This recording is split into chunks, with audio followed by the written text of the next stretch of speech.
Hello and welcome. Today we're going to talk about roles as they relate to child development.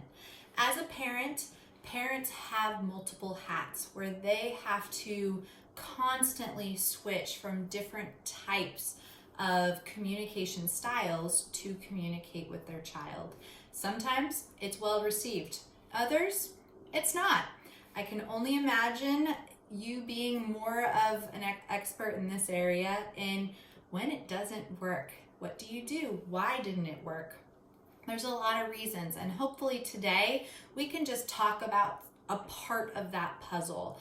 This isn't necessarily to change styles, but just to understand styles and then determine what is the goal, what is the purpose of the interaction, and move forward accordingly. To get started, I am going to give you a personal example of little me on a ski slope. I constantly helped my dad practice unconditional love because, well, let's just say I was strong-willed. Other people might use a different word. You decide. But anyway, going back to the ski mountain, I started skiing when I was about 5 years old, and I was and continue to be a perfectionist. I want to excel in a activity, in a skill that I am practicing. However, I am my worst critic. And so when my dad was trying to help me continue to progress in that skill, I actually took it more as I wasn't doing a good job versus helpful feedback. At that moment in time on the mountain, I wasn't ready for my dad to be my teacher. Therefore, he got to see me throw my skis. I probably said I hated him, and I said I quit multiple times while skiing. I'm sure my family got really sick of that. But for me, that wasn't I wasn't ready for my dad to be my teacher. I wanted him to be my dad. I didn't know that at the time. However, we have learned that we are not each other's instructors on the ski mountain, and we have Steve and Jackson Hole that helps us with that. But we really need to be each other's cheerleader and just support on the mountain because we need that. And as a child, when my dad was trying to help coach or teach me, I wasn't receiving it because I was already hard on myself, telling myself that I wasn't doing X, Y, and Z. So when my dad confirmed that, it really just went internal versus that was helpful information. It was helpful information. I just wasn't ready to receive it at that time. So sorry, Dad. Anyway, moving on from that, what I want us to look at is what kinds of roles do parents and caregivers jump from, and what does that look like on the other end? So I created this chart that helps me with these puzzle pieces. Hopefully it does the same for you. Check it out.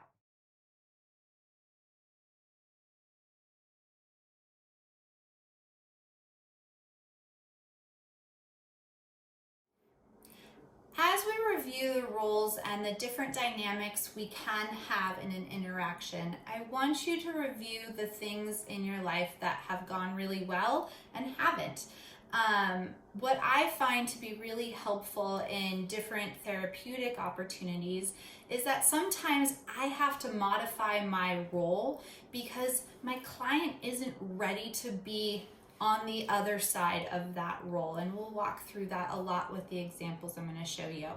The first and most important is the parent-child dynamic. When you throw in that parent card, your child gets to throw in their child card. You may or may not love that, but at times we have to throw in boundaries, expectations, safeguards, etc. And your job is to be the parent, their job is to be the child. And just, that's okay. The next role I want you looking at is teacher to student. Have you ever had a teacher that may have been a really great teacher, you just weren't ready to be the student? And so in that class, you didn't learn much. And it's not necessarily because the teacher didn't have the tools to be the teacher. Sometimes we just don't have the tools at that moment in time to be the student. A great example to look back on is my example with my dad and skiing. My dad's a great teacher. I just wasn't ready to be the student. The next is coach to athlete. You gotta wanna play the sports to listen to the coach. And so keeping that in mind of if we're constantly trying to be the coach, you have to have some sort of passion to want to be the athlete. The next is cheerleader to player. When you're trying to be the inspiration and just cheer for your child as they play the game, one, your child has to have enough skills to be able to play the game. Otherwise, you're going to constantly have to go from cheerleader to coach to parent to teacher, and you're switching a lot of roles, which isn't a bad thing by any means. It just might get a lot more frustrating in the interaction. So just take note of that. The next we're going to look at is performer and audience. So when you're wanting to entertain or show or have your child experience something, they have to want to watch it. They have to want to watch you.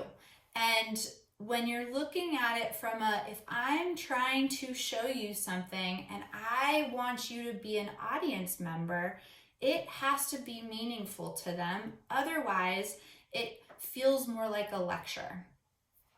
The next would be lifeguard. This is a really important role because sometimes we have to jump in and save the life. Sometimes we have to jump in and make sure everybody is safe. What I constantly do in this scenario is that if I'm having to be the lifeguard multiple times in an interaction, I might not have set up the environment in a way where the child could be the swimmer, could be the independent person and explore in a safe way.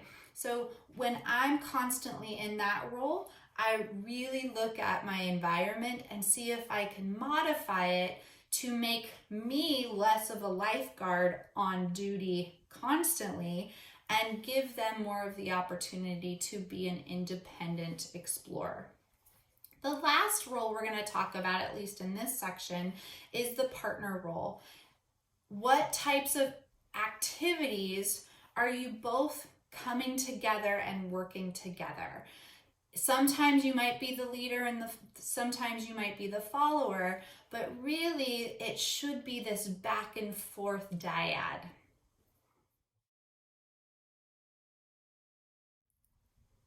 I hope that was helpful. As a parent caregiver, you have a lot of different hats that you're juggling between. And for me, I find when I'm working with a child, if I can identify the role I'm in and then determine if the child is ready to be the recipient of that role, I know we're in a dynamic that is going to work and progress. If I see that that's not happening, then it is my job to modify my role to help just our dynamic be successful. If we both don't show up to the table, there's not much progress that's going to that's going to happen. I constantly go into the analogy of a video game. Why do video games feel so enticing to children? Well, that's a $1 million question. But a lot of what kids love about video games is no one's telling them what to do. If they lose a life or do the level incorrectly, no one is telling them they have to do it a certain way, or they aren't allowed to go to dinner until they finish level 2 and 3. They get to make the rules. And so when you're really trying to have an interaction be meaningful, I would challenge you to make sure you're both ready to be at whatever role you are trying to present. The first example I'm going to show you is of little Grace. I'm in the position of trying to help her complete a soft bite with the cheese instead of using her lips to pull. If you watch the first part of the video, you can tell she wasn't ready to be the student. Instead, she was expecting to be the teacher. And that was where I had to let go of the role I was trying to be in and move towards the student so that we could develop a trusted relationship. I then moved to the teacher role and she allowed me, and we were able to get that back and forth and motor mechanic that I was trying to target. But in order for me to be that successful, I had to change my role and really build up to that role. Take a look. I got it. Wow. Careful. Look. Whoa.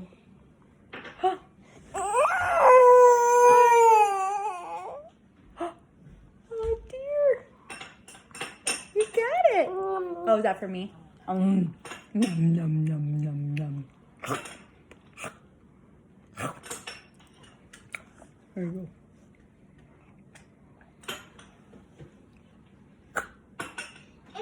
I got it. Oh my goodness, hi. Ready? Oh. I know, who's cute?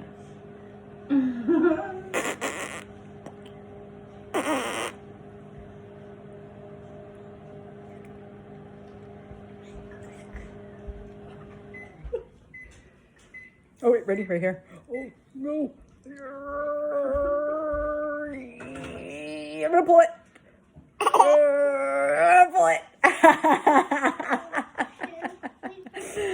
Oh, you're gonna use those teeth. Watch, I'm gonna show you. Like this, ready?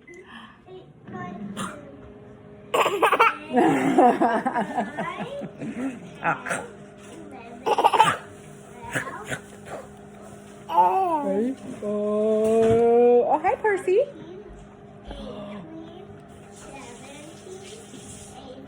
Mwah.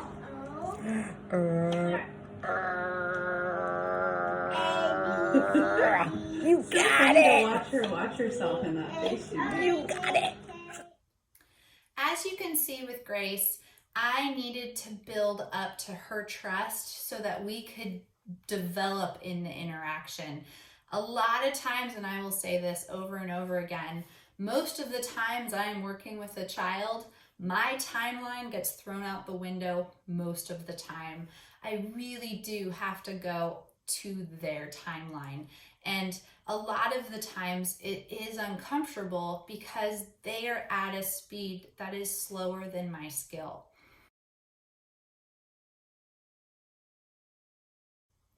The next example I'm going to show you is of a mother and her child being able to target receptive language. He had to process what animals made certain sounds, and she was asking a lot of questions to help with that puzzle. He had to want to listen. He had to want to be a part of that interaction. If for some reason he dropped that puzzle and stopped wanting to play, that is where his mom would have to make a choice of, do I want you to finish this puzzle? If I do, I am now saying this isn't a play toy anymore. I need you to complete the function. However, she also can sit there and go, oh, well, we are done with that toy, even though we weren't completed with it, because that is part of play. That is where you get to decide what is the goal. Is the goal to finish an activity, or is the goal to feel like it's a play activity? Sometimes we have to choose, and it just depends on where you want to go with that to decide what's the best choice for you. Very nice. Can you find quack, quack, quack, quack, quack? Yeah. Find moo. Moo. Where's moo? Moo. Where's the moo moo? Moo.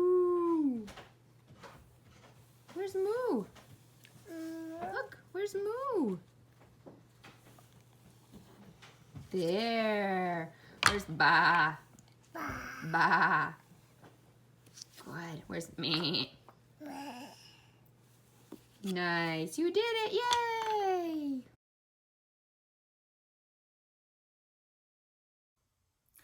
The last example I'm going to show you is of little Sam. Oh boy, Sam wants to do everything on his own, including walking two very large dogs. So in that moment, I couldn't record it prior to that, but I taught him what we needed to do in order to hold both of the dogs. Conka, the bigger one, is actually his dog and he knows what to do with him, but Dex is a little bit new for him, and so I wanted to make sure that he had some safety tools in case that was needed. So for example, if Dex started going a little faster than he was able to do, I told him to let go of the leash. He didn't need to, but we practiced that a couple of times before I gave him both of the leashes and was able to record a very cute video. Check it out.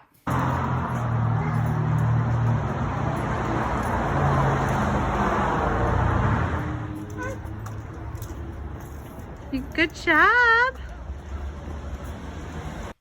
One of the most magical things about being a parent is that you're the parent. You are you and your child is your child. There isn't a roadmap, there isn't a specific book that can teach you about your child because your child is your child. And you may have different values than other people. That is beautiful. Honor it. Allow yourself to have those choices and then follow through with those choices. One of the things that I have found to be really helpful is that if you're wanting to teach a skill or trying to help with an activity, a learning style, etc., and you find yourself having a hard time being in a certain role with a certain skill set, ask for help.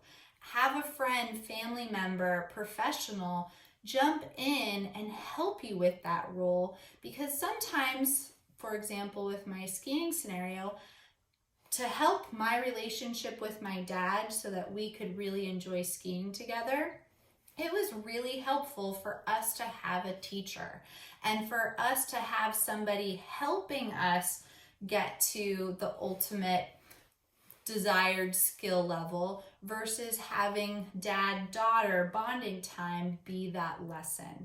So don't feel like you have to wear all the hats. You definitely get to, and it's up to you, but know that there are people that can support you if that is an area that's becoming difficult. Before we end today's discussion, I wanted to show you a couple more roles that I didn't put on the first list. So for example, with a helper, your child needs to want help for you to be a helper. Otherwise, if they don't, you're going back into lifeguard mode if for some reason there's something in a dangerous scenario that you need to jump in on. The next would be referee. Are they playing the game? It's really hard to have a referee have a job if there is no game to referee. Nurturer, do they want to be nurtured? Observer, do they want you observing? Do they want you in their space? That is one of the first things I look at for a child is I can't play with them if they don't even want me to observe them. And so building in that environment and having space be connected might be the first goal. The last would be the lecturer. Do they want to listen to what you're saying? If you didn't want to be a part of this discussion, you could have turned this off. What is meaningful? Why do you want to listen? And all of those pieces really help the dynamics that are our ultimate goal, is that the interaction is meaningful, it has purpose, and it goes somewhere. So take that, play with it, try it at home, and what we'll start looking at next week is how do we now use language and use these different roles in things like play. So I hope this was helpful. I look forward to any feedback you have, and I hope you have a great week. Thank you so much. Bye-bye.